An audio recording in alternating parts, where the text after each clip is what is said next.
কিন্তু একটু খেয়াল করে দেখবেন এখান থেকে বেশ কিছু শব্দ বের হয়েছে। ইবাদত থেকে এসেছে আব্দুল। আব্দুল মানে কি? বান্দা। আব্দুল মানে বান্দা, আমরা আল্লাহর বান্দা। আব্দুলের বহুবচন হচ্ছে ইবাদুন, এবং সেখান থেকে যিনি আল্লাহর ইবাদত করবে তিনি আল্লাহর বান্দা। আল্লাহর বান্দা দুই রকম, একরকম বান্দা যারা আল্লাহর ইবাদত করে ঠিক যেভাবে আল্লাহ এবং তার রাসূল নির্দেশ দিয়েছেন, আর আরেক রকম বান্দা যারা আল্লাহর ইবাদত করে না। এই বিষয়টাকে ঘিরে শাইখুল ইসলাম ইবনে তাইমিয়া রাহিমাহুল্লাহ চমৎকার একটা বই লিখেছেন, আল উবুদিয়্যাহ। আল উবুদিয়্যাহ এই বইটা আপনারা পড়ে দেখতে পারেন, খুব চমৎকার আলোচনা সেখানে তিনি পেশ করেছেন। এবং শুরুতেই তিনি, এই বইয়ের শুরুতে তিনি ইবাদতের সংজ্ঞাটা দিয়েছেন, বিশ্ববিখ্যাত একটা সংজ্ঞা, চমৎকার একটা সংজ্ঞা। ইবাদত বলতে আমরা কি বুঝি সে বিষয়টা সেখানে তুলে ধরেছেন। আমিও আমাদের আলোচনার আজকে শুরুতে সেই সংজ্ঞা দিয়ে শুরু করব। ইবাদতের সংজ্ঞা তিনি দিয়েছেন, আল ইবাদাতু ইসমুন জামিউন লিকুল্লি মা ইউহিব্বুহুল্লাহ ওয়া ইয়ারদা মিনাল আকওয়ালি ওয়াল আ'মালি যাহিরাতি ওয়াল বাতিনা। ইবাদত হচ্ছে প্রত্যেক প্রকাশ্য এবং অপ্রকাশ্য কথা এবং কাজের নাম যেটা আল্লাহ পছন্দ করেন এবং ভালোবাসেন। বুঝতে পেরেছেন কিনা? মানে এখানে কয়েকটা জিনিস একটু খেয়াল করার বিষয়। আমাদের সমস্ত কর্মকাণ্ডকে দুই ভাগে ভাগ করা হয়েছে, একটা হলো কথা আর একটা কাজ বা আমল। কাউল বা কথা, আমল বা কাজ। যদিও কথাও এক ধরনের কাজ, বাট এভাবে আমরা বলে থাকি। এটা হতে পারে প্রকাশ্য, আবার হতে পারে গোপন বা অপ্রকাশ্য। কারণ গোপনেও মানুষ অনেক কথা বলে, বলে না? গোপনেও মানুষ অনেক কাজ করে, আবার প্রকাশ্যেও করে। তার মানে হচ্ছে আমাদের কথা কাজগুলো গোপনও হতে পারে, প্রকাশ্য হতে পারে। তাহলে বহুমুখী কথা কাজের মধ্যে আমরা সম্পৃক্ত হই, এর সবগুলো কি ইবাদত? না। তাহলে এর মধ্যে সেই কাজগুলো, সেই কথাগুলো ইবাদত হবে যেটা আল্লাহ পছন্দ করেন এবং ভালোবাসেন।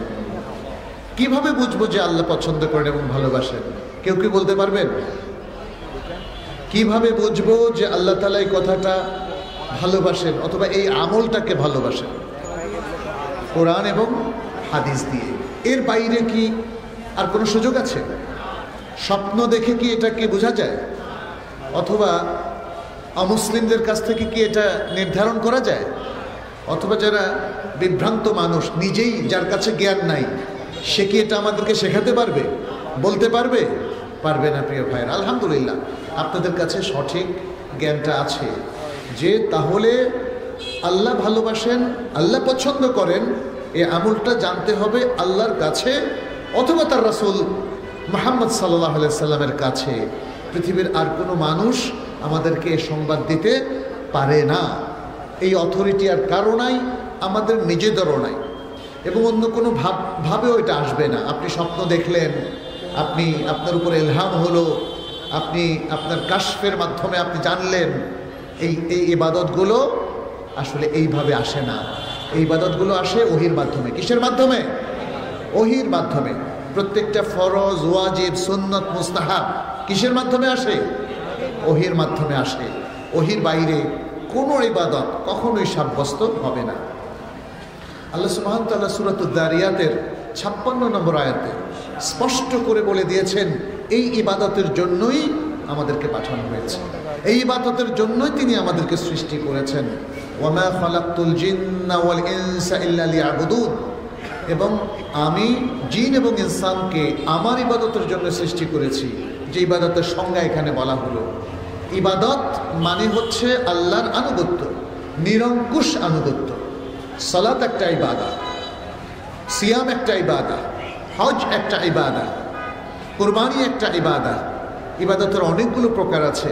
কিছু ইবাদত হচ্ছে মনে মনে করি আমরা, মনে মনে জিকির করা, এটা ইবাদত কি না?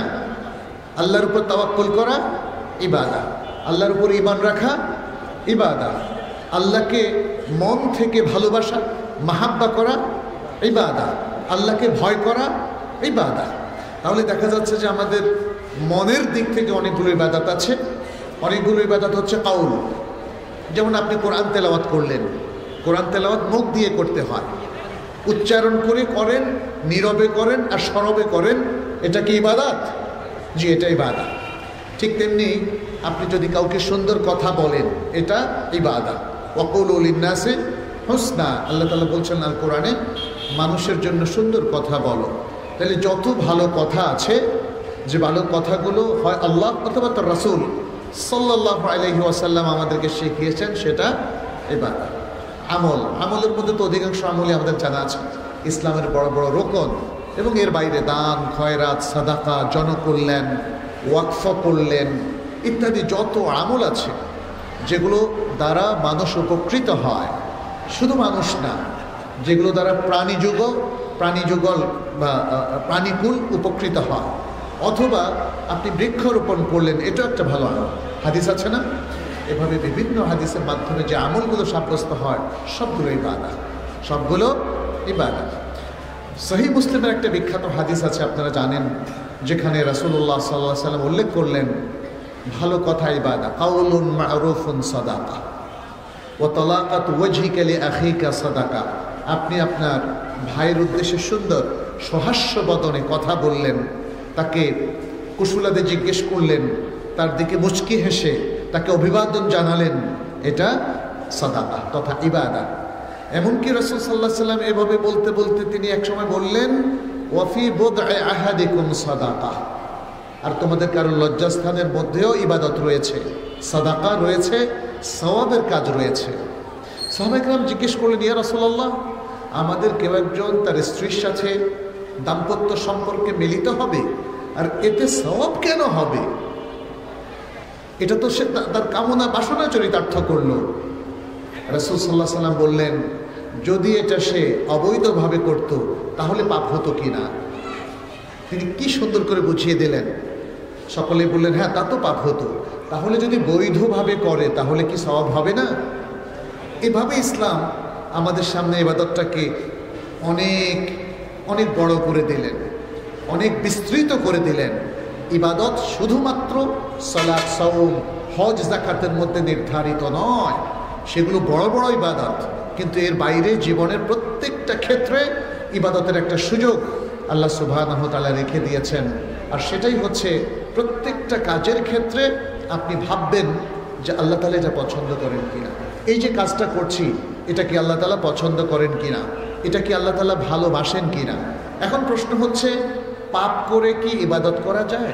পাপের মাধ্যমে কি ইবাদত করা যায়? বলেন তো। শিরকের মাধ্যমে কি ইবাদত করা যায়? বেদাতের মাধ্যমে কি ইবাদত করা যায়? না, করা যায় না।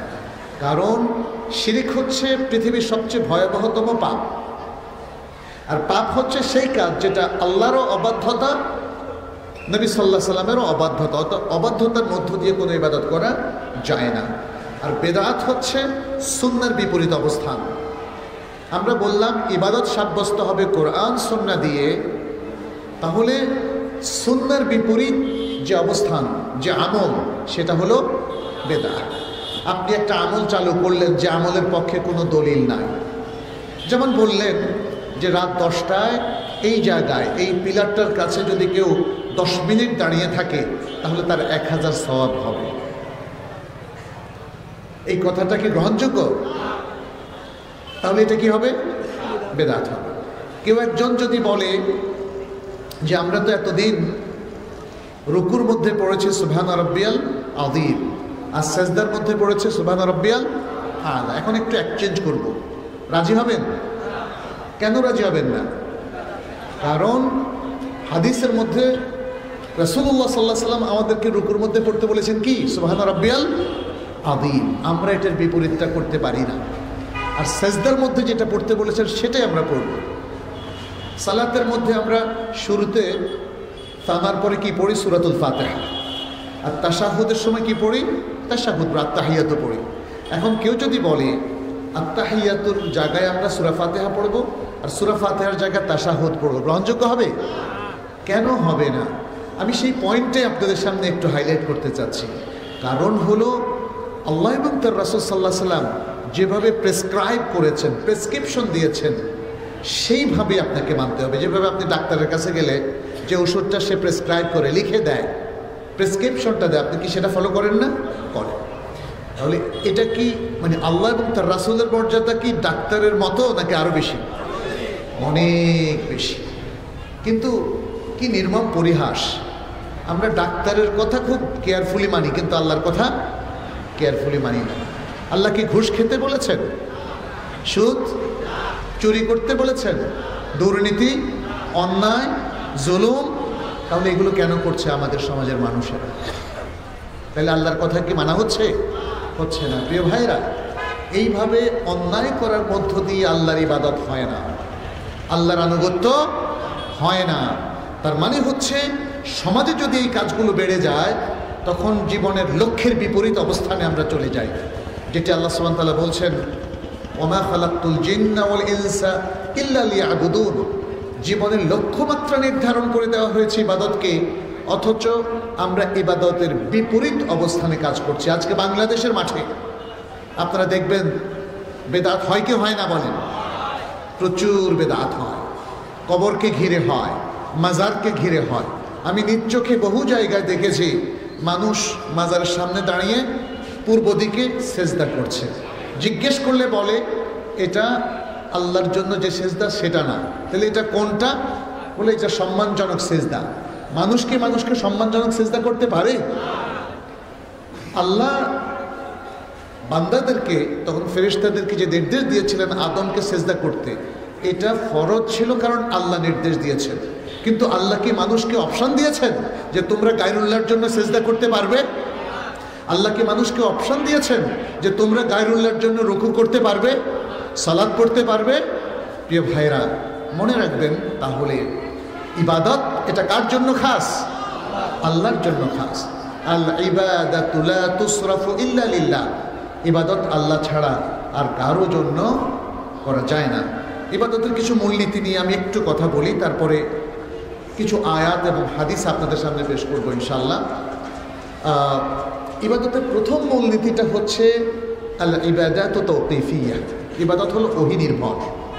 ইবাদত হলো ওহী নির্ভর, অর্থাৎ ইবাদত সাব্যস্ত হবে কি দিয়ে? ওহী দিয়ে। ওহীটা তো সবাই জানি। ওহীটা কি? কোরআন এবং হাদিস। কোরআন এবং হাদিসের বাইরে আর কোনো ওহী কি আছে? নাই। তাহলে ইবাদত সাব্যস্ত হবে হয় কোরআন দিয়ে, নয় হাদিস দিয়ে। এই জন্যই দেখেন যখন আল্লাহ সুবহানাহু ওয়া তাআলা বলল ওয়াকিমুস সালাহ, তোমরা সালাত কায়েম করো, আমরা দেখলাম যে রাসূল সাল্লাল্লাহু আলাইহি সাল্লাম কীভাবে সালাত পড়লেন। আমরা রাসূল সাল্লাল্লাহু আলাইহি সাল্লামের হাদিসে দেখলাম, যেটি একটা বিশুদ্ধ হাদিসের মধ্যে এসেছে, সহিহ হাদিস, যেখানে রাসূল সাল্লাল্লাহু আলাইহি সাল্লাম যে মুআয ইবনে জাবালকে ইয়ামানে পাঠালেন, আহলুল ইয়ামানের কাছে পাঠালেন।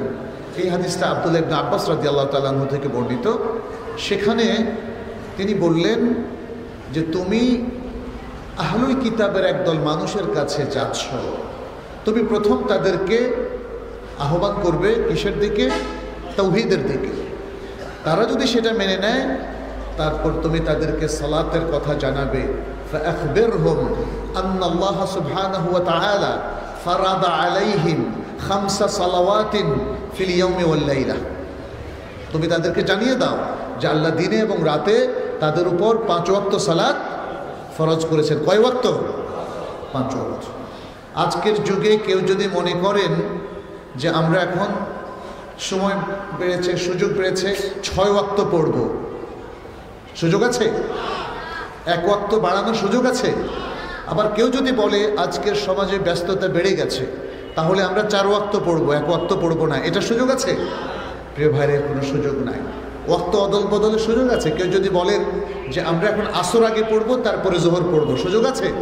না। এর কারণ হলো ওহী আমাদেরকে যেভাবে বর্ণনা করে দিয়েছে প্রিয় ভাইরা বোনেরা, তার বাইরে যাওয়ার এক বিন্দু, এক ডট পরিমাণ বাইরে যাওয়ার কোনো সুযোগ নেই। অতএব ইবাদত পরিপালন করতে হবে আল্লাহ এবং তার রাসূলের নির্দেশ অনুযায়ী। এটাই হচ্ছে ইবাদত, হলো ওহী নির্ভর। দ্বিতীয় আরেকটা মূলনীতি, সেটি হচ্ছে আল্লাহ এবং তার রাসূল সাল্লাল্লাহু আলাইহি ওয়াসাল্লাম তারা যে ইবাদতগুলোকে নির্ধারণ করে দিয়েছেন, এর বাইরে আর কোনো ইবাদত করা যাবে না। এটার অর্থটা কি? আল্লাহ এবং তার রাসূল সাল্লাল্লাহু আলাইহি ওয়াসাল্লাম যে ইবাদতগুলো আমাদের উপর ফরজ করেছেন এর বাইরে আর কোনো ইবাদত করা যাবে না, তার মানে হচ্ছে যে সকল ইবাদত পরবর্তীতে মানুষ চালু করেছে, যেমন শবে মেরাজ উপলক্ষে স্পেশাল সালাত। শবে মেরাজ উপলক্ষে কি রাসূল সাল্লাল্লাহু আলাইহি ওয়াসাল্লাম কোনো সালাত চালু করেছেন? মেরাজের রাতে তো সালাতই ফরজ হলো। কোন সালাত সেটা? 5 ওয়াক্ত সালাত না? তাইলে আপনি শবে মেরাজের রাতে আর সালাত কোত্থেকে পাইলেন? কোন সালাত আপনি পড়ছেন? এভাবে প্রত্যেকটা জিনিস আমাদেরকে একটু গুনে গুনে দেখতে হবে যে এই সমাজে প্রচলিত আমলগুলো যেগুলো এখানে হচ্ছে সে আমলগুলো কোনটা সঠিক আর কোনটা বেঠিক। মিলাবেন কিসের সাথে? কোরআন এবং হাদিসের সাথে, প্রিয় ভাইরা। কারণ কোরআন হাদিসের বাইরে কোনো ব্যক্তির আমল, কোনো আলেমের আমল, কোনো শিক্ষাবিদের আমল, কোনো পীর সাহেবের আমল সেটা আমাদের কাছে দলিল হবে না। আমাদের দলিল হবে মা কাল আল্লাহ ও মা কাল রাসূল, যেটা আল্লাহ বলেছেন, যেটা রাসূলুল্লাহ সাল্লাল্লাহু আলাইহি ওয়াসাল্লাম বলেছেন। তাহলে দ্বিতীয় যে মূলনীতিটা আমরা পেলাম, আল্লাহ এবং তার রাসূল সাল্লাল্লাহু আলাইহি ওয়াসাল্লাম যে ইবাদতগুলো সাব্যস্ত করেছেন এর বাইরে বাকি ইবাদতগুলো শরীয়তে গ্রহণযোগ্য নয়। অতএব বাকি অন্যান্য যে নতুন নতুন ইবাদতগুলো চালু হয়েছে সেটা করা ঠিকই জায়েজ না হারাম? হারাম। কেন? কেন বলেন তো? কারণ সেটা বেদাত। কারণ সেটা বেদাত। তাহলে কোরআন এবং সুন্নাতে যে ইবাদত সাব্যস্ত হয়নি সেটা যদি কোনো মানুষ চালু করে সেটা হবে বেদাত। এখন আসুন ইবাদতের কিছু ফজিলত নিয়ে আমরা আলোচনা করি।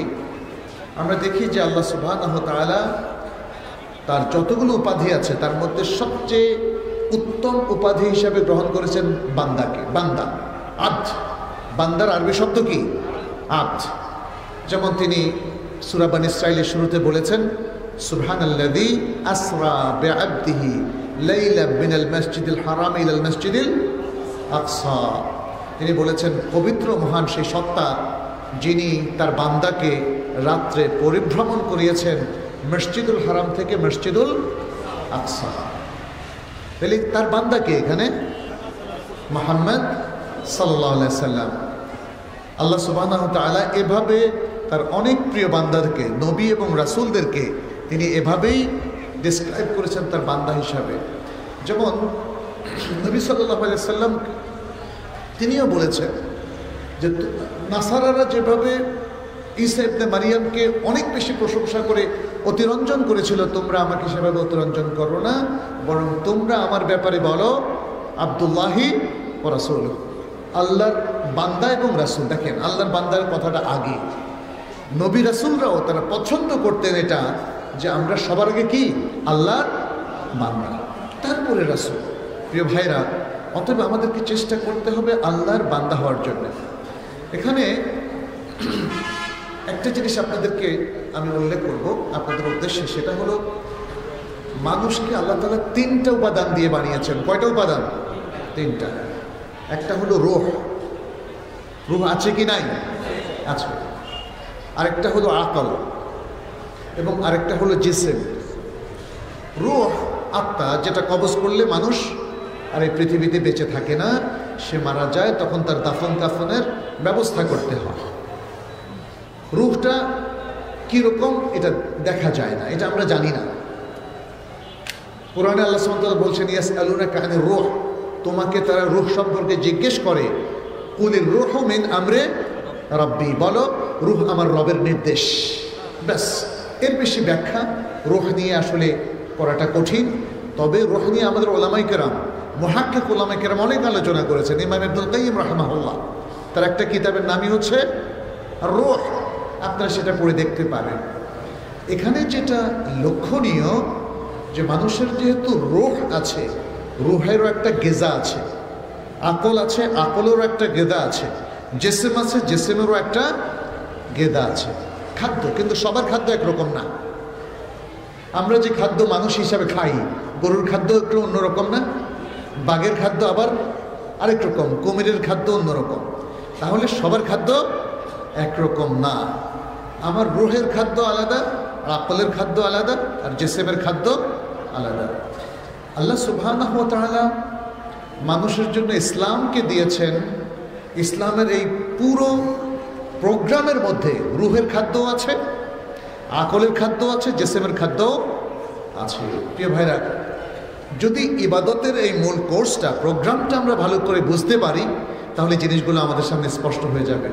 রুহের খাদ্যটা কি? রুহের খাদ্য যেটা আমরা দেখি যে এই যে পাশ্চাত্যের লোকেরা, অন্য ধর্মাবলম্বী মানুষেরা বা তথাকথিত আধুনিক মানুষেরা, তারা কিন্তু রুহের ব্যাপারটা তারা ইগনোর করেছে, তারা উপেক্ষা করেছে, তারা রুহ নিয়ে ভাবে নাই। রুহের খাদ্যর ব্যাপারে তারা একদমই অসতর্ক। রুহের খাদ্যটা হচ্ছে আসলে ইবাদত। সালাত পড়বেন, রুহ তাজা হবে। সিয়াম রাখবেন, আপনার আত্মিক উন্নয়ন হবে। হবে কিনা? এই যে ইমানের কথা বলছি, তাকওয়ার কথা বলছি, আমাদের তাওয়াক্কুলের কথা বলছি, খাশিয়ার কথা বলছি, এগুলোই হলো রুহের গেদা। এবং এগুলো আসবে ইবাদত পরিপালনের মাধ্যমে। আল্লাহর সাথে যদি আপনার কানেকশন তৈরি হয়, গভীর রাতে যদি আপনি আল্লাহর কাছে মিনতি জানান, কান্নাকাটি করেন, দুহাত তুলে দোয়া করেন, আল্লাহর জন্য সালাত পড়েন, আল্লাহর সাথে আপনার সম্পর্ক গভীর হয়ে উঠবে এবং তখন আপনার আত্মার উন্নয়ন হবে। এটা কি? এটা হলো আত্মার উন্নয়ন, রুহের উন্নয়ন। এটাই হলো আত্মার উন্নয়ন। সালাত, সওম, হজ, যাকাত, সাদাকা, ওয়াকফ, এরকম ভালো ভালো যতগুলো আমল আছে, এর মধ্য দিয়ে মূলত আত্মার উন্নয়ন হয়। আজকের মুসলিমদের মধ্যে একটা অংশ দেখবেন সালাত পড়ে না, ঠিক কিনা বলেন? অনেককে দেখবেন যে রমাদান মাসের সিয়ামে, এই সিয়ামের দিনেও তারা সিয়াম রাখে না, তারা হোটেলে গিয়ে খায়। অনেক মানুষ আছে, দিনদার মানুষদের মধ্যে আমরা দেখি হজ ফরজ হয়েছে, হজ করে না, বলে যে আরো কয়েক বছর পরে করব। জাকাত যাদের উপর ফরজ হয়েছে তারা পয়সা হিসাব করে জাকাত দেয় না। প্রিয় ভাইয়েরা, এভাবে যদি আপনি আল্লাহর দেয়া ইসলামের রোকনগুলোকে উপেক্ষা করেন, তাহলে কি আমাদের আত্মার উন্নয়ন হবে? ইসলাম বলছে, ও আকিমিস সালাতা লিযিকরি, আমাকে স্মরণ করার জন্য সালাত আদায় করো।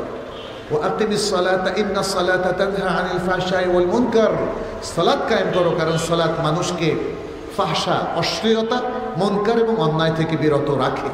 এখন যে ব্যক্তি সালাত পড়ে না, সে তো মুনকারাতের মধ্যেই ফেঁসে যাবে, সে তো অশ্লীলতার মধ্যেই ভেসে থাকবে, তাই না?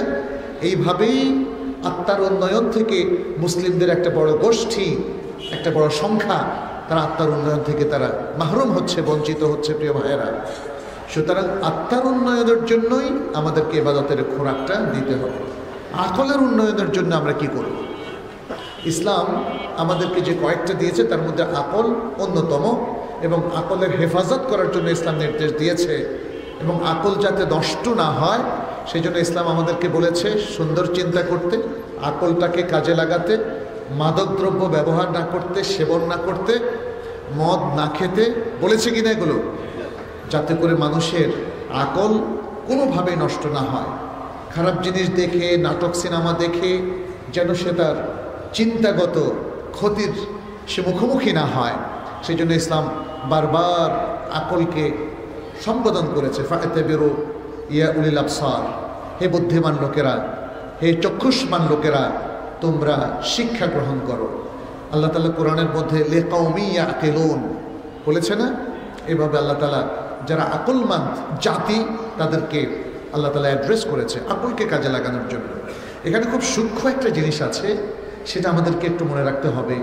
আজকাল দেখা যায় যে অনেকেই বলে যে এই হাদিসটা আমার দৃষ্টিতে ঠিক না, বলে কিনা অনেকে। আবার একদল মানুষ তারা বলে যে আমি হাদিসই মানব না। বেশ কিছু লোকটা আমরা এটা দেখি, শহর অঞ্চলে এদের সংখ্যা বেশি। তাহলে আকল আর ইলম দুটো জিনিস, আকল আর ইলম একটু খেয়াল করেন, আমরা একটু কম্পেয়ার করতে চাচ্ছি। ইলমটা কার পক্ষ থেকে আসে? আল্লাহর পক্ষ থেকে। আকলটা আমাদের নিজেদের পক্ষ থেকে, কারণ আল্লাহ প্রত্যেক মানুষকে আকল দিয়েছেন, প্রত্যেক মানুষকে আকল দিয়েছেন। সে আকল দিয়ে সে বুঝার চেষ্টা করে, পর্যবেক্ষণ করে, গবেষণা করে।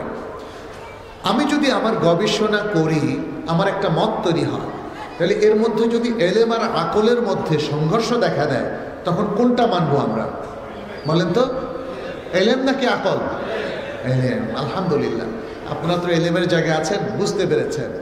এলেম আর আকলের মধ্যে যদি যুদ্ধ দেখা দেয়, সংঘর্ষ দেখা দেয়, আগে রাখতে হবে কাকে? এলেমকে। অতএব কোনো হাদিস যদি বুঝে না আসে, আপনার আকলে, তাহলে হাদিস ঠিক থাকবে না আপনার আকল ঠিক থাকবে? হাদিস ঠিক থাকবে। প্রিয় ভাইরা, এটা কিন্তু মনে রাখতে হবে, এটা ভুলে গেলে চলবে না। আজকের মুসলিমদের একটা সংখ্যা বিপথে চলে গেছে, কারণ তারা আকলকে প্রাধান্য দিয়েছে, এলেমকে না। অথচ এলেমটা হচ্ছে পরীক্ষিত, কোরআনটা কি পরীক্ষিত না? কেউ কি বলবেন যে কোরআনে কোনো ভুল আছে? অবশ্যই না। যিনি বলবেন তিনি ঈমান থেকে বের হয়ে যাবেন। কেউ যদি বলেন হাদিস আমি মানি না কারণ হাদিসের মধ্যে অনেক ভুল আছে, এ কথা কি বলা যাবে? এতে কি ঈমান থাকবে? ঈমান থাকবে না। তাহলে মুসলিমদের কাছে এই প্রায় 1500 বছর ধরে সকল ওলামায়ে কেরাম, সকল সাহাবায়ে কেরাম, সকল তাবেঈন, আতবাউত তাবেঈন, সকল ইমাম, সব মাযহাবের ইমাম, তার প্রত্যেকেই একমত যে সুন্নাহ এবং হাদিস আমাদেরকে মানতেই হবে। কোরআন এর পাশাপাশি সুন্নাহকেও স্বীকার করতে হবে এবং সুন্নাহকে অস্বীকার করার কোনো সুযোগ নাই। প্রিয় ভাইরা, তাহলে এই যে ইবাদতটার কথা আমরা বলছি, এটা কোরআনের মাধ্যমে সাব্যস্ত হবে, সুন্নাহর মাধ্যমে সাব্যস্ত হবে। কোনো ক্ষেত্রে আমাদের আকল যদি কিছু বলে যেটা কোরআনের বিরুদ্ধে যায় অথবা হাদিসের বিরুদ্ধে যায়, আমরা কোরআন এবং হাদিসকেই প্রাধান্য দিব, আমাদের আকলকে আমরা রিজেক্ট করব, প্রত্যাখ্যান করব। কিন্তু আকলকে ঠিক রেখে কোরআন সুন্নাহকে প্রত্যাখ্যান করা যাবে না। এই জিনিসটা মনে রাখতে হবে। আজকের অধিকাংশ মানুষ ভুল পথে তারা চলে গিয়েছে এই কারণে যে তারা আকলকে প্রাধান্য দিচ্ছে, তারা আকলকে দলিল হিসাবে গ্রহণ করছে। তারা আকল দিয়ে বলছে কোরআনের এই আয়াতের ব্যাখ্যা এরকম, অথবা কোরআনের এই কথাটা আমি এভাবে মানতে পারলাম না, অথবা এই সহিহ হাদিসটা আমরা মানতে পারলাম না। এইভাবে নানা ধরনের বক্তব্য দিচ্ছে তারা তাদের সব প্রণোদিত আকলের কারণে, নিজের বিবেক বুদ্ধির দ্বারা প্রভাবিত হয়ে, ফলে তারা বিচ্যুত হচ্ছে, নিজেরা ভ্রষ্ট হচ্ছে, পুরো জাতিকে তারা ভ্রষ্ট করছে। আমাদেরকে সঠিক দিশার দিকে ফিরে আসতে হবে। তৃতীয় যে বিষয়টা, সেটি হচ্ছে শরীর। আল্লাহ সুবহানাহু ওয়া তাআলা আমাদেরকে শরীর দিলেন, এই শরীরের জন্য কিছু চর্চা দিলেন, কিছু প্রোগ্রাম দিলেন। এখন এই যে নামাজ কালামের কথা আমরা বললাম, দেখেন এটা শুধু রুহের গেজা না, এটা শরীরেরও কাজ, তাই না? আমাদের ইবাদতগুলো বেশ কয়েক প্রকার। কিছু হচ্ছে শারীরিক ইবাদত, সালাত হচ্ছে শারীরিক ইবাদত। কিছু হচ্ছে আর্থিক ইবাদত, যাকাত হচ্ছে আর্থিক ইবাদত। কিছু হচ্ছে আর্থিক এবং শারীরিক দুটোই, যেমন হজ, এখানে অর্থও লাগে আবার শারীরিক কসরতও লাগে। তাহলে শরীরটা যেন ঠিক থাকে, শরীরকে যেন প্রবৃত্তির কাছে আমরা ছেড়ে না দেই, এই জন্যে আবার ইবাদতের কোর্সটা চলে এসেছে। তাহলে একদিকে রুহকে ঠিক রাখা, রুহের গেজা প্রোভাইড করা, আর পাশাপাশি শরীরের যে কামনা বাসনা আছে সেটাকে সংযত রেখে তাকওয়ার ভিত্তিতে জীবন পরিচালনা করা, এটাই হচ্ছে ইসলামের আসলে মূল প্রোগ্রাম। ফলে আপনি যদি প্রতিদিন জোহর, আসর, মাগরিব, এশা এবং ফজর আদায় করেন, আপনার শারীরিক যে চাহিদাগুলো আছে সেটা যেমন মিটবে, ঠিক তেমনি আপনার রুহের গেজাটাও মিটবে। এখানে আরেকটা জিনিস আমরা বলি, শরীরের কিন্তু আরও অনেক চাহিদা আছে ইবাদতের বাইরেও, খেতে হয়। শরীর কিন্তু বিপরীত লিঙ্গের প্রতি একটা আকর্ষণ বোধ করে, করে কিনা? আল্লাহ সুবহানাহু ওয়া তাআলা তারও একটা সুন্দর বৈধ ব্যবস্থাপনা দিয়েছেন। আপনি বিবাহ করবেন, আপনি সংসার জীবনযাপন করবেন, আপনি আপনার ক্ষুধা নিবারণের জন্য বৈধভাবে ইনকাম করবেন, আপনি আপনার সংসারের খোরপোশ দেবেন, ইত্যাদি সব কিছুর একটা চমৎকার প্রোগ্রাম ইসলাম আমাদেরকে দিয়েছে এবং বলেছে, আমি একটু আগে বলেছি, এটাও ইবাদতের মধ্যে গণ্য হবে। সুতরাং যদি ইবাদতের এই কোর্সটা, এই প্রোগ্রামটাকে আমরা অত্যন্ত বৈজ্ঞানিকভাবে বুঝে নেই এবং সেটাকে পরিপালন করি, তাহলে আমাদের রূহ তার গেদা পাবে, আকল তার গেদা পাবে এবং শরীর সুন্দর সুঠামভাবে গড়ে উঠবে। এখন আসুন, যদি ইবাদতটাকে আমরা ইগনোর করি, তার কোন বিপর্যয়ের মুখোমুখি আমরা হব? আমাদের মধ্যে এখন ব্যাপকভাবে দেখা যায় অনেকেই সালাত পড়েন না। সালাত না পড়া লোকদের লাইফ স্টাইলটা একটু দেখুন। অনেকেই দেখবেন যে আল্লাহর ইবাদত থেকে তারা দূরে। অনেকেই দেখবেন যে এমন যে কোরআন তেলাওয়াত সঠিকভাবে করতে পারেন না। আবার অনেকে যারা কোরআন তেলাওয়াত করতে পারেন, কবে যে তিনি শেষ কোরআন তেলাওয়াত করেছেন সেটাও তার মনে নাই। প্রিয় ভাইরা, এইভাবে একটা দূরত্ব তৈরি হয়, ইবাদতের মূল লক্ষ্য থেকে আমরা চ্যুত হয়ে পড়ি এবং এর মধ্য দিয়ে আমাদের জীবনের চরম বিপর্যয় দেখা দেয়। আজকে মুসলিমদেরকে আপনি যে নানা রকম বিপর্যয়ের মধ্যে দেখতে পাচ্ছেন, ফিতনার মধ্যে দেখতে পাচ্ছেন, এটার মূল কারণ হলো সঠিকভাবে আল্লাহর বান্দা হতে না পারা এবং ইবাদত করতে না পারা। আজকের মানুষ যখন সালাত পড়ে না, তখন সে খুব দ্রুত দুর্নীতিগ্রস্ত হয়ে পড়ে, তখন সে খুব দ্রুত আল্লাহর দিন থেকে দূরে সরে পড়ে, তখন সে খুব দ্রুত পাশ্চাত্যের জীবনধারার মধ্যে অভ্যস্ত হয়ে যায়। তখন পাশ্চাত্যের যে পোশাকের কালচার, যে অশ্লীলতা, অশ্লীল কালচার, এগুলো তার কাছে ভালো লাগতে শুরু করে। আমরা দেখি যে এখন মাহফিলের চাইতে কনসার্টে বেশি লোক হয়, ঠিক কিনা বলেন, তাই না? মানুষ গান বাজনা, বাদ্য, নাচ, এগুলোকে মানুষ এনজয় করে। অথচ সাহাবাই কেরাম এনজয় করতেন সালাতকে, তারা এনজয় করতেন সিয়ামকে, অর্থাৎ এই যে ইবাদত পরিপালন, এর মধ্যে একটা আনন্দ পরিবেশ যদি হয় ইবাদতের, তাহলে ইবাদতে আনন্দ পাওয়া যায়। একটা রমজান আপনারা মদিনায় কাটান অথবা মক্কায় কাটান অথবা দুটো শহরের মধ্যে কাটান, আপনি দেখবেন যে কীরকম লাগে। আমি যখন প্রথম রমজানটা মদিনা এবং মক্কায় কাটালাম, আমি দেখে হতবাক হয়ে গেলাম। সুবহানাল্লাহ, ইফতারের টাইমে পুরো হারামের মধ্যে লক্ষ লক্ষ বনি আদম ইফতার নিয়ে বসে আছে, আর মানুষ তাদের দস্তরখানের দিকে মানুষকে ডাকছে। এটা আমার কাছে প্রথম দেখা, তো বাংলাদেশে কখনো দেখি নাই। এটা 1988 সালের কথা বলছি, 88-89 সাল, অনেক আগে। সুবহানাল্লাহ, মানুষ খাওয়ার জন্য এভাবে ডাকতে পারে, ইফতার করানোর জন্য এভাবে ডাকতে পারে, মানে সে এক মনে হয় জন্য জান্নাতি পরিবেশ। একবার আমার মনে আছে, সেটা 89-90 সালে হতে পারে, কোন বছর, একজন ভাই আমাকে মনে হাতে পায়ে ধরা বাকি যে আমার সাথে একটু ইফতার করেন, কেঁদে দিয়েছে, আমার সাথে ইফতার করতে আসে। কি চমৎকার পরিবেশ! বাংলাদেশে আলহামদুলিল্লাহ এখন এরকম কিছু পরিবেশ আমরা দেখতে পাচ্ছি, ধীরে ধীরে উন্নতি ঘটছে। আমরা হয়তো দেখি অনেকেই এখানে মসজিদে বা রাস্তায় ইফতারের টাইমে ইফতার বন্টনের কিছু দৃষ্টান্ত এখানে স্থাপিত হয়েছে। যেটা আমরা বলতে চাচ্ছিলাম, যদি মুসলিমরা সঠিকভাবে ইবাদত করে আর ইবাদতের একটা চমৎকার পরিবেশ গড়ে তোলে, তখন কিন্তু এটা একটা শান্তিপূর্ণ সুন্দর সমাজ হতে পারে। আজকে আমরা কেউ নিরাপত্তা বোধ করি না আমাদের সমাজের মধ্যে, মেয়েরা নিরাপত্তা বোধ করে না, যে কোনো সময় তারা টিজের মুখোমুখি হয়, মানুষ ছিনতাইয়ের মুখোমুখি হয়। আজকে অফিস আদালতে দেখবেন নানা ধরনের সিন্ডিকেট কাজ করে কিনা, সেখানে ঘুষের সিন্ডিকেট আছে, চুরির সিন্ডিকেট আছে, দুর্নীতির সিন্ডিকেট আছে। ভালো মানুষগুলোর অবস্থা দেখলে কাঁদতে ইচ্ছে করে। অনেক ভালো মানুষ সে অসহায় ফিল করে, এই সমস্ত সিন্ডিকেটের চাপে তার জীবনটা কঠিন হয়ে যায়। কেন এমন হলো? কারণ মানুষ তাদের ইবাদতের লক্ষ্য থেকে চ্যুত হয়ে গেছে। ফলে মুসলিমরা আল্লাহর যেরকম বান্দা হওয়ার কথা ছিল, সেই জায়গায় মারাত্মক ডিস্টর্শন এবং অধপতন যখন তৈরি হলো, তখনই মুসলিমদের সব জায়গায় অধপতন তৈরি হয়ে গেল। দুনিয়াবি দিক থেকে পিছিয়ে পড়লো, তাদের মধ্যে শান্তি শৃঙ্খলা ব্যাহত হলো, তাদের পরিবারগুলো এখন নানা ধরনের অশান্তির মধ্যে পড়ে গেল। দেখেন যে স্বামী এবং স্ত্রী যদি তাদের দাম্পত্য সম্পর্কে পবিত্র বলে তারা বিশ্বাস করে, তাহলে তো সেখানে কোনো খেয়ানত থাকবে না, তাই না? মানে যেটার উদাহরণ আমরা সহিহ মুসলিমের হাদিস থেকে পেলাম। এখন তো মানুষ সেই জিনিসটাকে দেখছে না, তাদের চোখে সেই চশমাটা নাই। ফলে মানুষ এখানে স্বার্থপর, এখানে মানুষ পবিত্র জীবনে আর অভ্যস্ত নেই।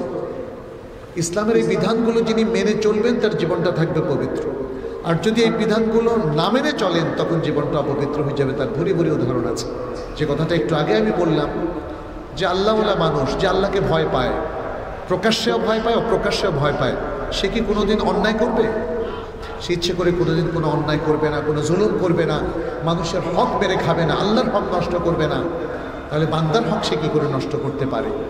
আমরা আজকে আমাদের যদি সিম্পলি দাম্পত্য জীবনটাকে একটু সামনে নিয়ে আসি, দেখব যে সেখানে স্বামী স্ত্রী তাদের এই সম্পর্কটা যে আল্লাহর পক্ষ থেকে নেয়ামত, সেটা ভুলে গিয়েছেন। সামান্য ছোটোখাটো জিনিস দিয়ে তাদের মধ্যে তর্ক বিতর্ক ঝগড়া শুরু হয় এবং এরপরে তালাকের দিকে চলে যায়, কিংবা একজন আরেকজনকে মারাত্মকভাবে তারা গালিগালাজ করেন এবং একজন আরেকজনের উপর হাত তোলেন। এটা তো হওয়ার কথা ছিল।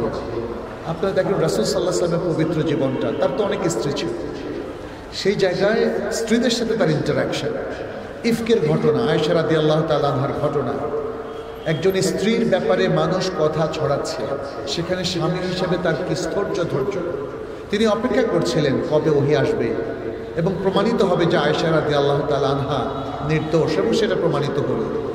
এইভাবেই সম্মানিত ভাইয়েরা বোনেরা, আমাদেরকে চিন্তা করতে হবে যে আসলে একটা পবিত্র জীবন কি করে আমরা লাভ করব। আল্লাহ হায়াত তাইয়্যিবার কথা বলেছেন। পবিত্র জীবন লাভ করার জন্য ইবাদতের জীবন আমাদেরকে গ্রহণ করতে হবে, ইবাদতের মূল লক্ষ্য অর্জন করতে হবে এবং ইবাদতের উপর অভ্যস্ত হতে হবে। এখানে আরেকটা বিষয় একটু বলবো, সেটি হলো ব্যক্তিত্ব সম্পন্ন মুসলিম, সফল মুসলিম কারা? যারা আল্লাহ তাআলা ফাঁকি দেন তারা কি ব্যক্তিত্ব সম্পন্ন মুসলিম হতে পারে? যে সালাত পড়ে না সে কি ফাঁকি দেয় না আল্লাহকে? যে ফরজ আমলগুলো করে না সে কি আল্লাহকে ফাঁকি দেয় না? একজন অফিসার যিনি তার অফিসের বসকে ফাঁকি দেন তিনি কি ব্যক্তিত্ব সম্পন্ন হতে পারে? তাকে কি অফিস থেকে কারণ দর্শানোর নোটিশ দেওয়া হবে না? প্রিয় ভাইয়েরা, ঠিক এমনিভাবেই আল্লাহর পক্ষ থেকে আমাদের উপর যে নির্দেশগুলো এসেছে যদি আমরা সেটা পালন করি তাহলে আল্লাহর ইবাদত সঠিকভাবে পালন হবে। যদি আমরা সেটাকে সঠিকভাবে পালন করি তাহলেই আমরা আল্লাহমুখী, আল্লাহর বান্দা হতে পারবো, তাহলেই আমরা ব্যক্তিত্ব সম্পন্ন মুসলিম হতে পারবো। এখানে সূরাতুল মুমিনুনের নামটা আপনারা জানেন, আল কোরআনের 114টা সূরা একটা সূরা। এই সূরার মধ্যে আল্লাহ সুবহানাহু ওয়া তাআলা সফলকাম মুমিনদের কাহিনী বর্ণনা করেছেন। কাদ আফলাহাল মুমিনুন বলেছেন মুমিনরা সফল হলো। কারা? এখানে দেখেন, এখানে যারা তাদের সালাতের মধ্যে খুশুখুদু রক্ষা করে, যারা যাকাত দেয়, যারা ভালো কাজ করে, তাদের অনেকগুলো সিফাত এখানে বর্ণিত হয়েছে। এগুলো সবই হচ্ছে ইবাদত। তাহলে সফল মুমিন হওয়ার জন্য আমাদেরকে ইবাদত গুজার বান্দা হতে হবে। প্রিয় ভাইরা, আমি আলোচনা দীর্ঘায়িত করব না, আমি আমার আলোচনাটাকে র্যাপ আপ করবো এভাবে যে প্রথমত যেই ডিসকাশন থেকে আমরা যে কনক্লুডিং পয়েন্টটা পেলাম 1 নম্বর, সেটি হলো ইবাদত হলো মুসলিম জীবনের মূল লক্ষ্য। ইবাদতটা কি? মুসলিম জীবনের মূল লক্ষ্য। দ্বিতীয় হচ্ছে ইবাদত সাব্যস্ত হবে কোরআন সুন্নাহ দিয়ে, কোনো মানুষের মত দিয়ে বা স্বপ্নে দেখা কোনো মেসেজ থেকে নয়। তৃতীয় হচ্ছে ইবাদতের মধ্যে কোনো বাড়তি কমতি করা যাবে না। যদি বাড়তি কমতি করা হয় সেটা কি হবে? বেদাত হবে। চতুর্থত হচ্ছে ইবাদতের মধ্য দিয়ে মুসলিম ব্যক্তিত্ব সম্পন্ন হবে। পঞ্চম হচ্ছে ইবাদতের মধ্য দিয়ে মুসলিম সফল মুসলিম হতে পারবে এবং আল্লাহর কাছে দুনিয়া এবং আখিরাতে সে নাজাত পাবে, সে কল্যাণ অর্জন করতে পারবে এবং সে দুনিয়া আখিরাতের যাবতীয় সাফল্যের অধিকারী হতে হবে। আল কোরআনে আল্লাহ সুবহানাহু ওয়া তাআলা মুমিনদেরকে সবচেয়ে উত্তম জাতি বলেছেন, কুনতুম খায়রা উম্মাতিন উখরিজাত লিন-নাস তা'মুরুনা বিল মা'রুফ ওয়া তানহাউনা আনিল মুনকার ওয়া তু'মিনুনা বিল্লাহ। বলেছেন যে তোমরা উত্তম জাতি যাদেরকে মানুষের কল্যাণের জন্য সৃষ্টি করা হয়েছে। তোমাদের কাজ হলো 3টা, আমর বিল মা'রুফ, নাহি আনিল মুনকার, আরেকটা হলো আল ঈমান বিল্লাহ। এখানে মুসলিমকে দ্য বেস্ট নেশন বা সকল জাতির মধ্যে শ্রেষ্ঠ জাতি কেন বলা হলো এটা আমাদেরকে একটু ভেবে দেখতে হবে। অতএব আমরা যদি থিওরি বা তত্ত্ব নিয়ে নিজেদের গৌরববোধ করি এটা আমাদেরকে কিন্তু কখনো উচ্চ মার্গে পৌঁছাবে না এবং আল্লাহর কাছে নাজাত দেবে না। আমাদের খায়রিয়াত, আমাদের বেস্ট নেশন হওয়ার যে থিওরিটা, যে তথ্যটা আল্লাহ এখানে উপস্থাপন করেছেন, সম্মানিত উপস্থিতি, সেটা আমাদেরকে খুব গভীরভাবে বুঝতে হবে। তার মূল কারণ হলো একটা কি? মানুষের কল্যাণ করা, মানবতার কল্যাণ করা। আর এই কল্যাণগুলো অব্যাহতভাবে করা যাবে যদি 3টা কাজ আমাদের মধ্যে থাকে। একটা হলো আমর বিল মারুফ, আরেকটা হলো নাহি আনিল মুনকার, আরেকটা হলো আল্লাহর প্রতি ঈমান। আমর বিল মারুফ নাহি আনিল মুনকার এটাকেও কেউ কেউ ইসলামের আরেকটা রোকন বলেছেন 5টা রোকনের বাইরে। কারণ মানুষ এই যে ইবাদত বলেন, ভালো চর্চার উপরে বলেন, ভালো আমলের উপরে, আখলাকের উপর তখনই থাকবে যদি সমাজের মধ্যে ভালোর অনুশাসনটা থাকে, একে অন্যকে নসিহা করি, আমরা আমাদের অধীনস্থদেরকে নির্দেশ দেই যেন তারা মারুফ মেনে চলে এবং যেন তারা মুনকারাত থেকে নিজেদেরকে রক্ষা করে, মুনকারাতগুলোকে তারা বর্জন করে, আর সর্বোপরি সর্বাবস্থায় ঈমানকে এনশিওর করে। আমাদের যে ইবাদতের কথাগুলো বলছি, মনে রাখবেন এই ইবাদতগুলোর মধ্যে ঈমানটা খুব জরুরি। ইবাদত কবুল হওয়ার জন্য কয়টা শর্ত কেউ কেউ বলতে পারবেন? 2টা। কিন্তু আমরা ঈমানকে যদি 1 নম্বর শর্ত বলি তাহলে কয়টা হবে? 3টা। ঈমান ছাড়া কি কোনো ইবাদত কবুল হবে না? তাইলে 1 নম্বর, এটা হলো আল্লাহর এই দ্বীনের মধ্যে আসার চাবি, ঈমান। ঈমান দিয়ে আল্লাহর দ্বীনের মধ্যে প্রবেশ করতে হয়। ঈমান আনার পরে আর 2টা শর্ত না? প্রথম শর্তটা কি? ইখলাস।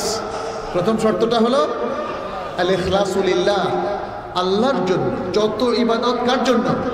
আল্লাহর জন্য। একজন ভাই একবার আমাকে বলেছিলেন, মানে আমাকে ক্রস করার জন্য আর কি, যে ভাই আমার একটা ধারণা আছে, এটা ঠিক কিনা একটু বলেন। আমি বললাম বলেন কি?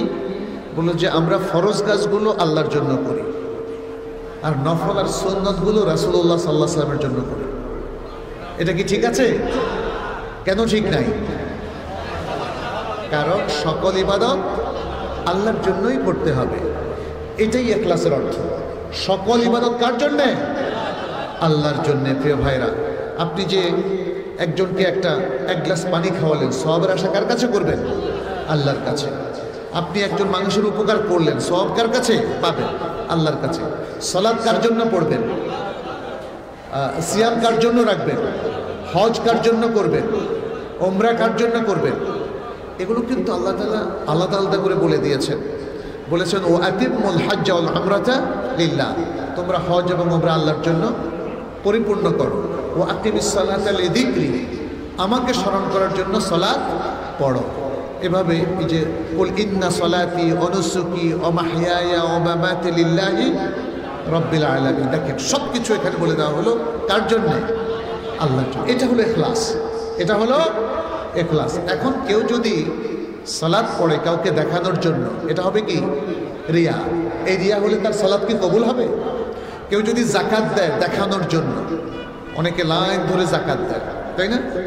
আবার যাকাতের মধ্যে পদপিষ্ট হয়ে মানুষ মারা যায়, এটা কমে এসেছে আলহামদুলিল্লাহ। কিন্তু দেখানোর জন্য যদি কেউ যাকাত দেয়, সে যাকাত কি কবুল হবে? দেখানোর জন্য যদি কেউ সাদাকা করে তাহলে কি কবুল হবে? দেখানোর জন্য যদি কেউ আল্লাহর রাস্তায় জিহাদ করে, যে কেউ তাকে বলবে যে সে শহীদ হয়েছে, অথবা তাকে বলবে সে গাজী, সে বীর, এই জন্য যদি কেউ জিহাদ করে তাহলে কি তার জিহাদ কবুল হবে? প্রিয় ভাইরা, হবে না। এটা হলো ইখলাস। তাহলে সকল কাজ কার জন্য করতে হবে? আল্লাহ সন্তুষ্টির জন্য করতে হবে। তৃতীয়টা কি? রাসূল সাল্লাল্লাহু আলাইহি সাল্লামের সুন্নাত ফলো করা। রাসূল সাল্লাল্লাহু আলাইহি সাল্লামের সুন্নাত ফলো করা। আসলে যদি আমরা দেখি যে গোটা জীবন ব্যবস্থা একটাই কাজ নেই, রাসূল সাল্লাল্লাহু আলাইহি সাল্লামকে অনুসরণ করা। কোরআন কার মাধ্যমে পেয়েছি? রাসূল সাল্লাল্লাহু আলাইহি সাল্লামের মাধ্যমে। অতএব আমাদেরকে মুসলিম হিসাবে রাসূল সাল্লাল্লাহু আলাইহি সাল্লামের সিরাত এবং তার সুন্নাতকে অনুসরণ করতে হবে। তিনি কিভাবে সালাত পড়েছেন? সাল্লু কামা রাআইতুমুনি উসাল্লি, তোমরা সেভাবে সালাত পড়ো যেভাবে আমাকে সালাত পড়তে দেখছো। লিতাখুযু আন্নী মানাসিকাকুম, তোমরা হজের হুকুম আহকাম আমার কাছ থেকে গ্রহণ করো। প্রত্যেকটা ইবাদতের ক্ষেত্রে আপনি নতুন কিছু করার অথরিটি নন, কর্তৃপক্ষ আল্লাহ এবং তার রাসূল। অতএব তাদের নির্দেশনা মোতাবেক প্রত্যেকটা ইবাদতের প্রত্যেকটা ইভেন্ট, প্রত্যেকটা পয়েন্ট, প্রত্যেকটা অংশ আমাদেরকে পরিপালন করতে হবে।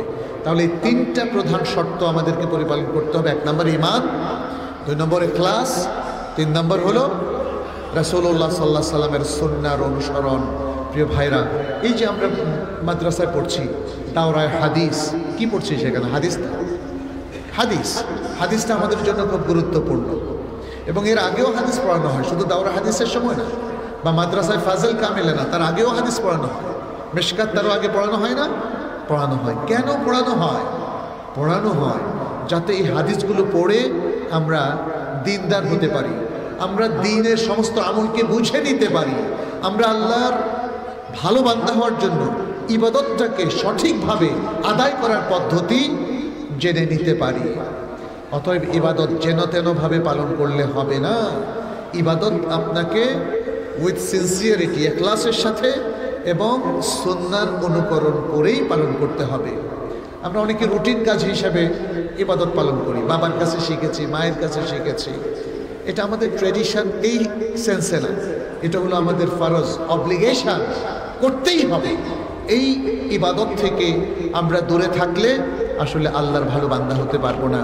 প্রিয় ভাইরা, আসুন আমরা আল্লাহর ইবাদত সুন্দরভাবে সঠিকভাবে করার চেষ্টা করি এবং ইবাদত সম্পর্কিত যে হুকুম আহকামগুলো আছে সেটা আমরা ভালো করে জেনে নিই। অনেক স্কলার দেখা যাচ্ছে যে একজন মুসলিম সে সঠিকভাবে দিন পালন করছে কিনা এটা পরীক্ষা করার জন্য তাহারাতের প্রশ্নগুলো করে। তাহারাতের প্রশ্ন, ওযু, গোসল, তায়াম্মুম নিয়ে প্রশ্ন করে, অনেকে সালাত নিয়ে প্রশ্ন করে। আমি আজও দেখি আমাদের অনেক মুসলিম ভাই বোনেরা তারা তাহারাতের অনেক মাসালা এখনও জানেন না, সালাতের অনেক মাসালা এখনও জানেন। এটা দুঃখজনক। আমাদেরকে আল্লাহর ভালো বান্দা হওয়ার জন্য, ইবাদত পালনের জন্য প্রথমত কোরআনটা সঠিকভাবে তেলাওয়াত করা এবং অর্থসহ বোঝার কাজটা কমপ্লিট করতে হবে। এবং তারপরে তাহারাত, সালাত, সওম, হজ, যাকাতের যে বিধানগুলো আছে এগুলো সবগুলো আমাদেরকে জানতে হবে। এটা শুধু মৌলভী সাহেবদের কাজ না, এটা প্রত্যেক মুসলিমের কাজ। এবং এ সম্পর্কে যে ভুলগুলো আছে সেটাকে চিহ্নিত করতে হবে। আমরা দেখা যাচ্ছে যে এই সমস্ত ইবাদতের মধ্যে অনেকগুলো ভুল আমল নিয়ে আমল করে যাচ্ছি, সালাতের মধ্যে ভুল আমল করে যাচ্ছি। এখানে যে বেদাতের কথা বারবার এসেছে, মোটা দাগে আমরা সবাই বেদাতকে চিনি, কিন্তু কিভাবে বেদাত হয়, বেদাতকে কিভাবে চিহ্নিত করব, আমাদেরকে সে আমল সেই জ্ঞানটাও নিতে হবে। আমি আশা করছি কোনো এক সময় হয়তো বেদাত নিয়ে আপনাদের সামনে আলোচনা হবে, হয়তো হয়েছেও। তো সেই সুন্নাহকে ভালো করে জানতে হলে, আমল করতে হলে তার বিপরীত বেদাতকে জানতে হবে। তাওহীদকে ভালো করে জানতে হলে, বুঝতে হলে তার বিপরীত শিরককে জানতে হবে। ইসলামকে ভালো করে জানতে হলে, মানতে হলে ইসলাম বিরোধী চিন্তা ভাবনাগুলোকেও জানতে হবে। ইমানকে ভালো করে জানতে হলে, বুঝতে হলে নওয়াকিদুল ইমান, যে কাজগুলোতে ইমান ধ্বংস হয়ে যায় সেগুলোকে ভালো করে জানতে হবে, যাতে আমাদের ইমানটা নিরাপদ থাকে, যাতে আমাদের ইসলাম পরিপালনটা নিরাপদ থাকে, যাতে আমাদের সুন্নাহর অনুসরণটা সঠিক থাকে, যাতে আমাদের ইবাদতটা সঠিক পদ্ধতিতে এবং সঠিকভাবে আমরা পরিপালন করতে পারি। প্রিয় ভাইরা, আমার মনে হয় আমাদের সংক্ষিপ্ত আলোচনার মধ্য দিয়ে আমরা মোটামুটি মূল মেসেজগুলো আপনাদেরকে দিতে পেরেছি। অতএব আলোচনা আমরা এখানেই শেষ করছি। কিছু প্রশ্ন আমার কাছে এসেছে, আমি সেই প্রশ্নগুলোর উত্তর দিয়ে আপনাদের থেকে বিদায় নেব ইনশাআল্লাহ। একটা প্রশ্ন, যদি কেউ কাফেরকে কাফের এবং মুসলিমকে মুসলিম না বলেন তাহলে তিনি কাফের হয়ে যাবেন, এ কথার ব্যাখ্যা কি? কে কাফের কে মুসলিম এটা তো সবার জানা নেই। ইসলামের একটা গুরুত্বপূর্ণ পয়েন্ট আছে, সেটা হচ্ছে মালুমুন মিনাদ্দিনে বিদ-দারুরা। ইসলামের কিছু জরুরি জ্ঞান আছে, এই জরুরি জ্ঞানগুলো সবার অর্জন করতে হবে। মুসলিমকে যা জানতেই হবে, এরকম একটা বইও আছে, মুসলিমকে যা জানতেই হবে। আপনি যদি বলেন আমি জানি না, এই ওজরটা আল্লাহ কবুল করবেন না। আপনি যদি আল্লাহকে বলেন আল্লাহ তুমি যে কে এটা তো আমি জানতাম না দুনিয়ায়, এই প্রশ্নটা কি আল্লাহ, এই উত্তরটা কি আল্লাহ নেবেন? আপনাকে যদি কবরে তো প্রথম প্রশ্ন করা হবে মান রব্বুকা। আপনি যদি বলেন আমি জানি না, তো ঠিক আছে তুমি জানো না, ওকে, এটা বলা হবে নাকি? যদি বলা হয় মা দীনুকা, আপনি বললেন তাও জানি না, এটা গ্রহণযোগ্য হবে? তারপরে জিজ্ঞেস করা হবে মান নাবিয়ুকা, তোমার নবী কে? আপনি যদি বলেন আমি জানি না, এটা গ্রহণযোগ্য হবে না। এখানে আল বারা ইবনে আযিব রাদিয়াল্লাহু তাআলা আনহু যে হাদিসটা, সেখানে বলা হয়েছে কবরে মানুষকে শোয়ানোর পরে এরপরে ফেরেশতা আসবেন, দুজন ফেরেশতা আসবেন, একজন মুনকার আর একজন নাকির। ব্যক্তিকে বসিয়ে তাকে তিনটা প্রশ্ন করা হবে, মান রব্বুকা ওয়া মা দীনুকা ওয়া মান নাবিয়ুকা। যিনি মোমেন তিনি বলবেন রব্বি আল্লাহ, দীনি আল ইসলাম ও নবী মুহাম্মদুন সাল্লাল্লাহু আলাইহি ওয়াসাল্লাম, তখন তার কবরকে জান্নাতের সাথে কানেক্ট করে দেওয়া হবে। সুবহানাল্লাহ। আর যে ব্যক্তি দিন মেনে চলতো না, সে বলবে হা হা লা আদ্রি, মান রব্বুকা, হা হা লা আদ্রি, হায় হায় আমি তো জানি না, মা দীনুকা, হায় হায় আমি তো জানি না, হা হা লা আদ্রি, ওমান নাবিয়ুকা, হা হা লা আদ্রি, একই এরকম সে বলবে।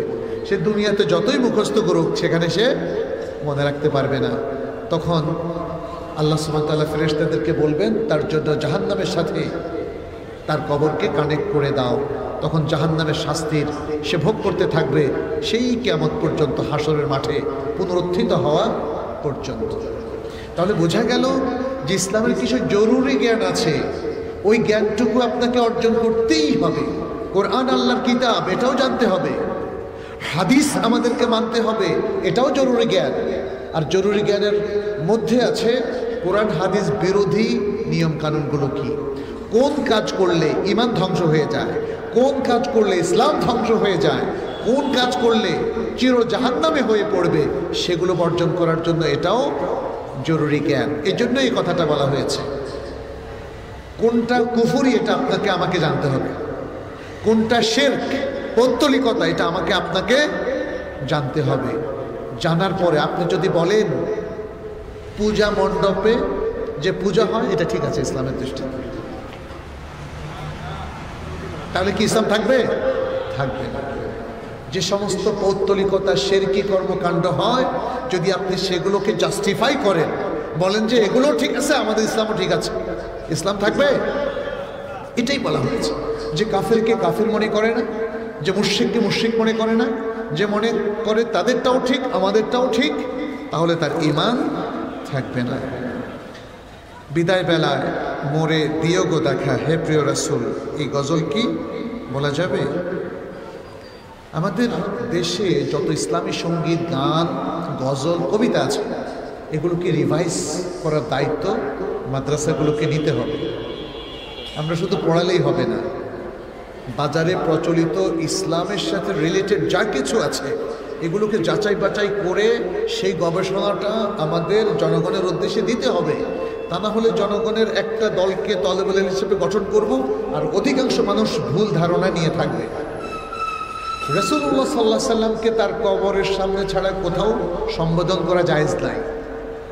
আপনি বাংলাদেশে ইয়া রাসূলুল্লাহ বলবেন, ইয়া নবী সালাম আলাইকা বলবেন, এটা আসলে অ্যালাউড না। রাসূলুল্লাহ সাল্লাল্লাহু আলাইহি সাল্লামের কবরের সামনেই তাকে আপনি সম্বোধন করবেন। আচ্ছা, কেন এটা অ্যালাউড না? কারণ একদল মানুষ মনে করে যে যখনই ইয়া নবী সালাম আলাইকা বলা হয় তখনই তিনি এসে উপস্থিত হন, এবং তখনই চেয়ার খালি রাখা হয়, সেখানে তিনি বসবেন, এরকম কেউ কেউ মনে করে এবং চেয়ারও খালি রাখে। রাসূল সাল্লাল্লাহু আলাইহি সাল্লামকে আপনি দেখেন, বলা হয়েছে হাদিসে যে রাসূল সাল্লাল্লাহু আলাইহি সাল্লামের উপর যদি কেউ সালাত সালাম প্রেরণ করে, যেমন আমরা বললাম আল্লাহুম্মা সাল্লি ওয়া সাল্লিম আলাইহি, তাই না? আল্লাহুম্মা সাল্লি আলা মুহাম্মাদ ওয়া আলা আলি মুহাম্মাদ, কাকে সম্বোধন করলাম আমরা? আল্লাহকে।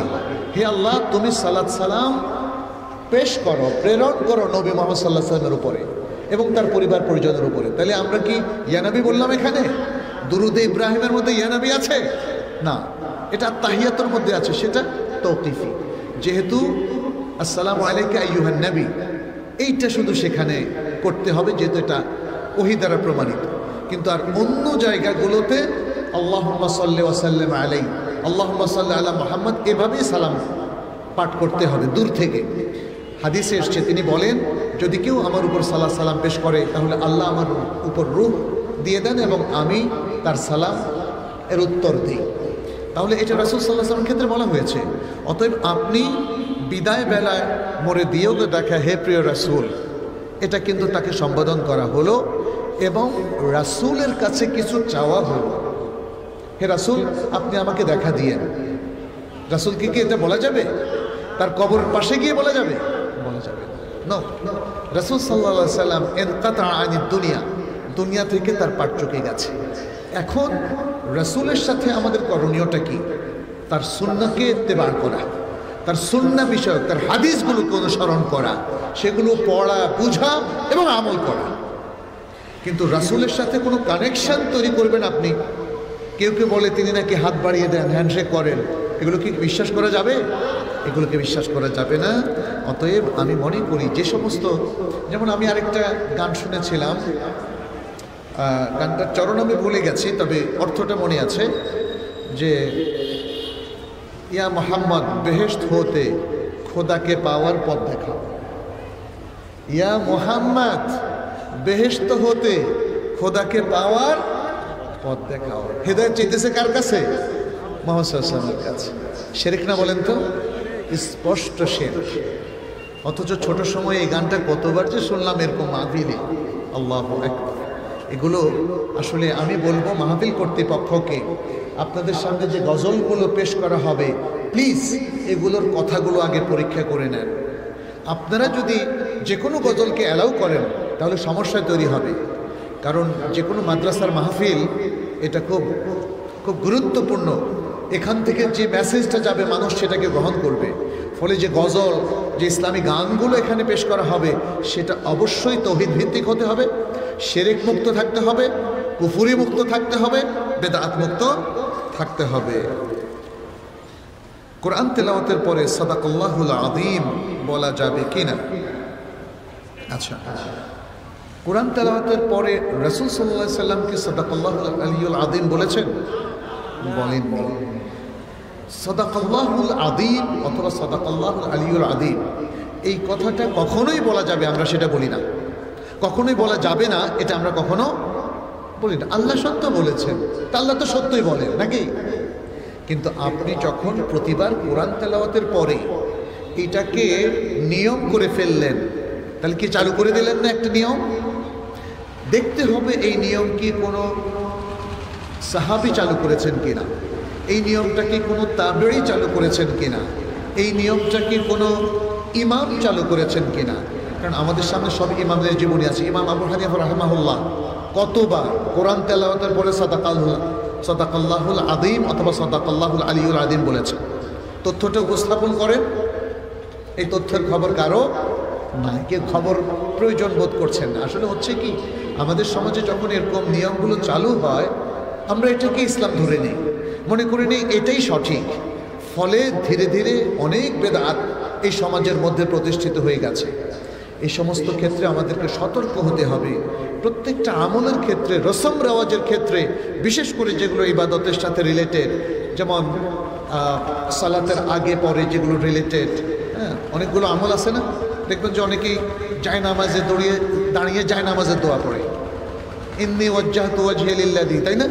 এটা অথচ ওয়াজ্জাহতু ওয়াজহিয়া লিল্লাযী ফাতারাস সামাওয়াতি ওয়াল আরদ হানিফা ওয়া মা আনা মিনাল মুশরিকিন, এটা হচ্ছে দুআউল ইস্তিফতাহ। এটা জায়নামাজের দোয়া না, যেটাকে আমরা সানা বলি। অনেকগুলো সানা আছে, তার মধ্যে এটা একটা। সেখানে ইন্নি দিয়ে না, ওয়াজ্জাহতু দিয়ে শুরু। তো এইভাবে আমাদেরকে একটু সতর্ক থাকতে হবে। আমরা অনেকেই দেখা যাচ্ছে নাওয়াইতু আন উসাল্লি লিল্লাহি তাআলা আরবা রাকাতাই যুহর, তাই না? এভাবে নিয়তটাকে মুখস্থ করি। এই নিয়তটা মুখস্থ জান নাই, সে বলে যে দত্তর নিয়ত মুখস্থ না, নিয়ত নাহলে তো নামাজই হবে না, নামাজও পড়ে না। কিন্তু এখানে কি মুখের নিয়ত বোঝানো হয়েছে না মনের নিয়ত? বলেন তো। মিশকাত আমরা যখন পড়ছিলাম আলিম শ্রেণীতে থাকতে, তখন নিয়তের সংজ্ঞায় সেখানে বলা হয়েছে আন-নিয়াতু হিয়া ইবারা আন ইনবাআতিল কলব। নিয়ত হচ্ছে অন্তরের সংকল্প। নিয়ত নাওয়াইতুন বলা না, এটা হলো অন্তরের সংকল্প। তাহলে অন্তরের সংকল্পটাই তো অরিজিনাল নিয়ত। আপনি যখন মনে মনে নিয়ত করলেন আজকে ঈশার নামাজ আমি পড়ছি, ব্যাস আপনার নিয়ত হলো কি হলো না? নিয়ত হয়ে গেছে। এভাবে পড়লেই হবে। আমরা বলবো যে প্রত্যেকটা ছোটোখাটো আমাদের কাছে মনে হয়, আমাদের অনেক কিছু মানতে কষ্ট হয়, তাই না? যখন সমাজে ব্যাপকভাবে একটা আমল প্রচলিত হয়ে যায়, তখন সেটা যদি আমরা একটু গবেষণা করে দেখি এটা বেদাত হয়ে যাচ্ছে, কিন্তু এটা বললে দেখা যায় একটা ফিতনা হয় এবং মানুষ অ্যাকসেপ্ট করতে চায় না। আমি আপনাদেরকে বলবো, আলহামদুলিল্লাহ, যেহেতু একটা বড় শিক্ষা প্রতিষ্ঠানের সাথে আপনারা আছেন, এর প্রতিবেশী আপনারা কিন্তু এইভাবে আবেগপ্রবণ হলে হবে না। ইসলাম আবেগের নাম নয়, ইসলামের এলেমের নাম। ইসলাম এলেমের নাম, আবেগের নাম নয়। আবেগ দিয়ে ইসলাম হয় না, এলেম দিয়ে হয়। আর আবেগটা যদি এলেমের খেদমতে লাগান, আবেগ ঠিক আছে। আবেগটা যদি ইসলামের কাজে ব্যবহার করেন, আবেগ ঠিক আছে। আবেগটা দিয়ে যদি আপনি কোরআনের খেদমত করেন, মানুষের খেদমত করেন, তাহলে ঠিক আছে। কিন্তু আবেগটা যদি আপনাকে বেদাতের দিকে নিয়ে যায়, আবেগটা যদি আপনাকে শিরকের দিকে ঠেলে দেয়, আবেগটা যদি আপনাকে পাপের দিকে নিয়ে যায়, আবেগটা যদি কোনো মানুষের ক্ষতি করার দিকে আপনাকে ঠেলে দেয়, এই আবেগ ঠিক নাই। এজন্য একটা জিনিস বলা হয়, ইংরেজিতে বলে ইমোশনাল ইন্টেলিজেন্স। আমাদেরকে বুদ্ধি এবং আবেগ, এই দুটোর মধ্যে বুদ্ধিকে কাজে লাগাতে হবে বেশি। আবেগ দিয়ে বুদ্ধিকে পরাস্ত করা যাবে না, বুদ্ধি দিয়ে আবেগকে কন্ট্রোল করতে হবে। আচ্ছা, আরেকটা প্রশ্ন হচ্ছে, কোনো ইমাম যদি বিশ্বাস করেন যে আল্লাহর প্রিয় বান্দারা কাশফের মাধ্যমে বিশ্বের কোথায় কি হয়েছে সেটা দেখতে পায়, তাহলে তার পিছে সালাত হবে কি না? প্রথমত আমরা বলবো যে বিশ্বাসটা ঠিক আছে, একটু পরীক্ষা নিরীক্ষা করা। সাধারণত কাশফের অথবা স্বপ্নের এই বিষয়গুলো এক শ্রেণীর মানুষ বলে থাকে। আপনারা কোথাও কি পেয়েছেন, যারা মুহাদ্দিসিন আছেন, ফোকাহা আছেন বা উলামায়ে কেরাম, যে আল্লাহ রাসূল সাল্লাল্লাহু আলাইহি সাল্লাম কাশফ কিংবা স্বপ্নকে দলিল হিসেবে উল্লেখ করেছেন? আমি একটা পত্রিকার মধ্যে পেয়েছি একবার, খুব গুরুত্বপূর্ণ এক ইসলামী পত্রিকা, সেখানে বলা হয়েছে স্বপ্নযোগে দুরুদের ফজিলত। স্বপ্নযোগে দুরুদের ফজিলত। তো এইটা খুব ডেঞ্জারাস। আসলে স্বপ্নযোগে কোনো দুরুদ প্রাপ্ত হবে না। দুরুদ আসবে কোত্থেকে? হাদিসের মাধ্যমে। অতএব স্বপ্নযোগে কোনো দুরুদ নেই। ঠিক তেমনি কাশফের মাধ্যমেও কোনো শরীয়ত এটা সাব্যস্ত হবে না। কাশফের মাধ্যমে কোনো শরীয়ত সাব্যস্ত হবে না। এবং যারা মনে করেন যে শরীয়ত সাব্যস্ত হবে, তাহলে তারা কাশফকে ওহির মর্যাদা দিচ্ছেন, এটা মারাত্মক ভুল। এটা যারা করছেন তাদেরকে নাসিহা করতে হবে। কেউ যদি ভুল তথ্য দিয়ে বিয়ে করে, সে বিয়েকে জায়েজ হবে? এবং সব জানার পরও তার সাথে সংসার করতে চায়, কিন্তু স্বামী কোনো কাজ না করে, সেক্ষেত্রে তালাক দিতে পারবে কি? এটা তো অনেক বড় প্রশ্ন। প্রথম কথা হচ্ছে, ভুল তথ্য দিয়ে বিয়ে করলে দেখতে হবে সেই বিয়েটার মধ্যে ইজাব কবুল সহ ইসলামের মূল শর্তগুলো পরিপালিত হয়েছে কিনা। যদি পরিপালিত হয়, বিয়ে হয়ে যাবে। কিন্তু ভুল তথ্যটার কারণে যদি দেখা যায় স্বামী ভুল তথ্য দিয়েছে স্ত্রীকে, তাহলে স্ত্রীপক্ষ তালাক দিতে পারবে। ভুল তথ্যটা যদি ভয়ঙ্কর কোনো ভুল তথ্য হয়ে থাকে। আবার যদি দেখা যায় স্ত্রীপক্ষ কোনো ভুল তথ্য দিয়ে বিয়েটা করিয়ে নিয়েছে, তাহলে এই তথ্যের কারণে তার বিয়ে ভাঙার অথবা তালাক দেওয়ার অধিকার লাভ করবে। ভুল তথ্যটা যদি এরকম হয় যে মেয়ের সাথে এখন বিয়ে হতে যাচ্ছে, সেই ইদ্যতের মধ্যে আছে, অথবা আগের স্বামীর সাথে তালাক হয় নাই, এটা না জানিয়ে নতুন বিয়েটা হলো, তাহলে বিয়েটা হবে না। তাহলে এখানে অনেকগুলো অপশান আছে, সেটা দীর্ঘ আলোচনার বিষয়, আমাদেরকে সেটা জেনে তারপরেই উত্তর দিতে হবে। আমি 3 বছর মাদ্রাসায় পড়েছি, হাফেজ হতে পারি নাই। এখন আমি নিয়মিত কোরআন অর্থ ব্যাখ্যা সহ পড়ি। আপনাদের মতো যারা সুন্নাহ মোতাবেক আলোচনা করেন, তাদের ওয়াজ শুনি ও আমল করি। এতে হাফেজের মর্যাদা কিয়ামতের দিন পাবো কিনা? হাফেজ হতে না পারলে হাফেজের মর্যাদা আমি কেন চাচ্ছি? এছাড়াও তো আমার মর্যাদা আল্লাহর কাছে, বা এই যে ছাত্র এখানে প্রশ্নটা লিখেছে, তার মর্যাদা আল্লাহর কাছে অনেক বেশি হতে পারে কিনা? পারে। অতএব আমরা যেটার প্রাপ্য, আমরা সেটাই আল্লাহর কাছে চাই। যে কোরআনের জন্য সর্বাত্মক চেষ্টা সে করেছে, সে আল্লাহর প্রিয় বান্দা হতে পারবে না?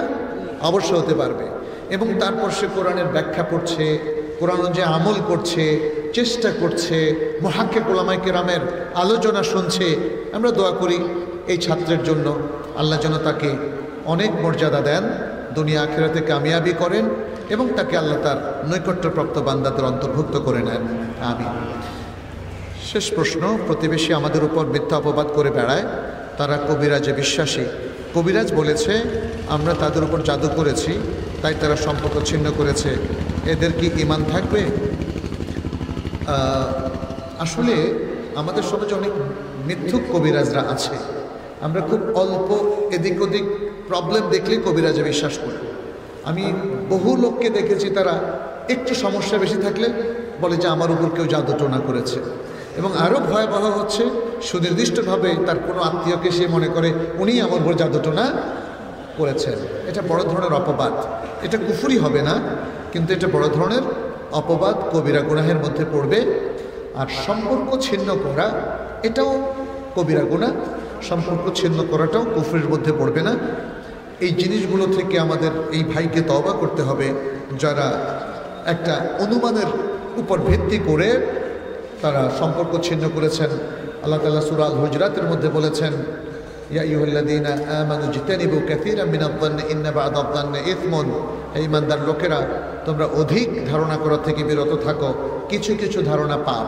তাহলে এই ধারণা পাপ এবং এই পাপের উপর ভিত্তি করে সম্পর্ক ছিন্ন করাও পাপ। আল্লাহ আমাদেরকে রক্ষা করুন, আমাদেরকে পাপমুক্ত জীবনযাপন করার তৌফিক দান করুন। এতটুকু বলে আমি শেষ করছি। আমি আয়োজকদের সাফল্য কামনা করি এবং এই প্রতিষ্ঠান সুন্নাহ ট্রাস্ট আমাদের এই অত্যন্ত প্রিয় বড় ভাই প্রফেসর ডক্টর আব্দুল্লাহ জাহাঙ্গীর রাহিমাহুল্লাহ, তার সাথে আমাদের অনেক অন্তরঙ্গতা ছিল, অনেক কাজের সম্পর্ক ছিল। আমরা একসাথে বহু মিটিং করেছি, কাজ করেছি। তিনি এই সাদাকা জারিয়া হিসেবে এত সুন্দর একটা প্রতিষ্ঠান রেখে গেছেন। আমরা দোয়া করি আল্লাহ তাআলা এই প্রতিষ্ঠানকে সাদাকা জারিয়া হিসাবে কিয়ামত পর্যন্ত জারি রাখুন এবং এর মাধ্যমে ভালো ভালো জেনারেশন, প্রজন্ম বের করুন, আলেম বের করুন, যাদের মাধ্যমে দেশ আলোকিত হবে। এবং যারা এই কাজে যারা নিয়োজিত রয়েছেন, আল্লাহ যেন তাদের জহুদের মধ্যে বারাকা দেন। এই দোয়া রেখে আজকের মতো আলোচনা এখানে শেষ করছি। হাদা সাল্লাল্লাহু ওয়াসাল্লাম আলা নবিয়িনা মুহাম্মদ ওয়া আলা আলিহি ওয়া আসহাবিহি আজমাইন। আসসালামু আলাইকুম ওয়া রাহমাতুল্লাহি ওয়া বারাকাতুহু।